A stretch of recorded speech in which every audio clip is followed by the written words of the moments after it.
நடிகர் திரு S we Sekar அவர்கள் நம்முடைய இணைப்பில் காத்திருக்கிறார். அவர்கிட்ட பேசலாம். திரு எஸ் வி சேகர், கடந்த சில தினங்களுக்கு முன்பு நீங்கள் நேரடியாக முன்வைத்த குற்றச்சாட்டு, சரத்குமாரும் ராதா ரவியும் 60 கோடி ரூபாய் வரைக்கும் கமிஷன் தொகை பெற்றிருக்கிறார்கள் எஸ்பிஐ சினிமாஸ் கிட்ட இருந்து அப்படின்னு சொல்லியிருந்தீங்க.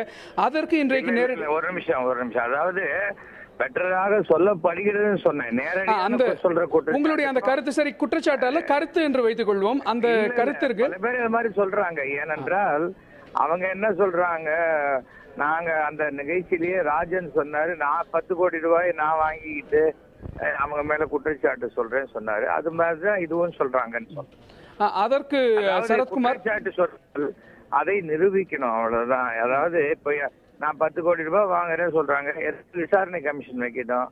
அதே போல அவங்க வாங்கி இருக்கிறதா சொன்னா அதே விசாரணை கமிஷன் அவங்க வைக்கட்டும். அதாவது சிபிஐங்கிற பாடி இருக்கு, எஸ்பிசிஐடி இருக்கு, பொருளாதார குற்ற இது இருக்கு. இதுல வேணா கம்ப்ளைண்ட் நடிகர் சங்கத்திலேயே கொடுத்து நடந்திருக்கா இல்லையான்னு விசாரிக்கலாம். இது ஒரு பப்ளிக் ட்ரஸ்ட், அவ்வளவுதான்.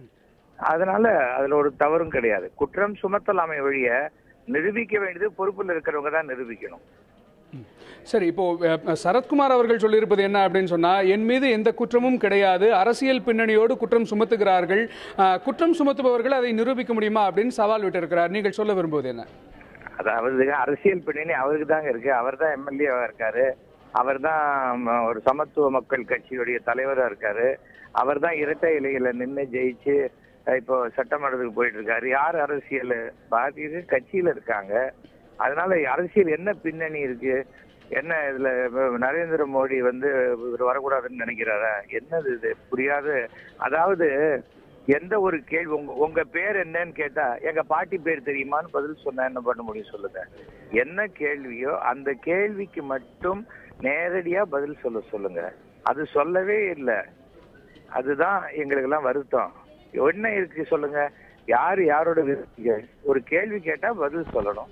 பதில் சொல்ல மாட்டேன், யாருக்கு நான் பதில் சொல்ல முடியாது, அவசியம் இல்லைன்னா இது யாரு, என்ன இது, என்னது இது, புரியல எனக்கு.